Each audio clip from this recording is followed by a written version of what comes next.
ಆದ ಒಂದು state government central government project. So ಇದರಲ್ಲಿ 60-40 ರೇಷಿಯೋದಲ್ಲಿ ಒಂದು ಪ್ರಾರಂಭ ಆಗಿದೆ.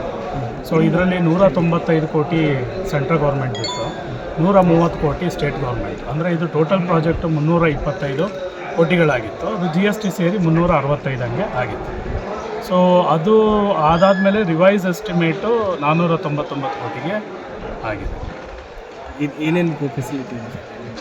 ಸೊ ನಮ್ಮಲ್ಲಿ ವಿದ್ಯಾರ್ಥಿಗಳಿಗೆ ಅಂತಂದರೆ ಮಾಮೂಲಿ ಈಗ ಒಂದು ಲೆಕ್ಚರ್ ಹಾಲ್ಸು ಒಂದು 250 ಕೆಪಾಸಿಟಿಯಷ್ಟು ಲೆಕ್ಚರ್ ಹಾಲ್ಸ್ ಇದೆ, ಎಲ್ಲ ಪ್ರಾಕ್ಟಿಕಲ್ ಹಾಲ್ಗಳಿದೆ, ಆಡಿಟೋರಿಯಂ ಇದೆ.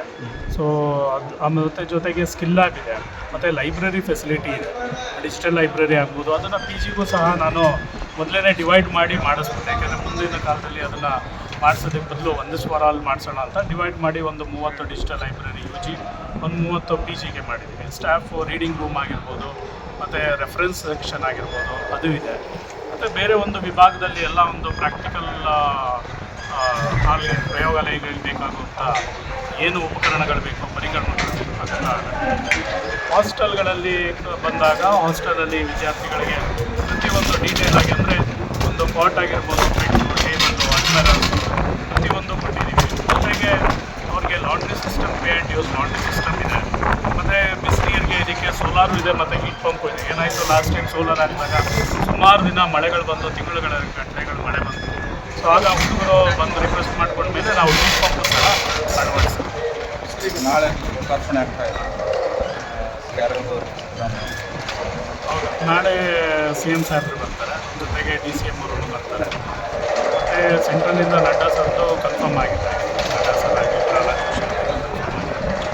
ನಮ್ಮ ಮಿನಿಸ್ಟ್ರು ಪ್ರಕಾಶ್ ಪಾಟೀಲ್ ಸರ್ ಬರ್ತಾರೆ. ದಿನೇಶ್ ಗುಂಡೂರಾವ್ ಸರ್ದು ಇನ್ನೂ ಕನ್ಫರ್ಮ್ ಆಗಿಲ್ಲ.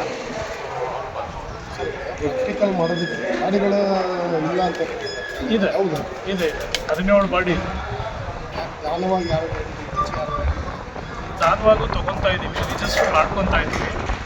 ಇಲ್ಲೂ ಸಹ ಈ ವರ್ಷ 3 ಬಾಡಿ ಕೊಟ್ಟಿದ್ದಾರೆ. ನಾವು ಹಾಸನ್ ಮೆಡಿಕಲ್ ಕಾಲೇಜಲ್ಲಿ ಜಾಸ್ತಿ ಇದರಿಂದ ಅಲ್ಲಿಂದ ಇಲ್ಲಿಗೆ ತರಿಸ್ಕೊಡ್ತೀವಿ. ಯಾವ್ಯಾವ ಥರ ಅಂತಂದರೆ ಮೃತ ಹೊಂದಿದ್ದು ನ್ಯಾಚುರಲ್ ಡೆತ್ ಆಗಿರಬೇಕು, ಅವ್ರದ್ದು ಡೆತ್ ಸರ್ಟಿಫಿಕೇಟು ಇರಬೇಕು. ಸೊ ಆಮೇಲೆ ನೆಕ್ಸ್ಟ್ ಆಫ್ ಕಿನ್ ಅಂತ ಏನು ಹೇಳ್ತೀವಿ, ಅವರು ಒಂದು ಕನ್ಸೆಂಟ್ ಕೊಟ್ಟು ಬಾಡಿನ ದಾನ ಮಾಡಿ. ಈಗ ಟೋಟಲ್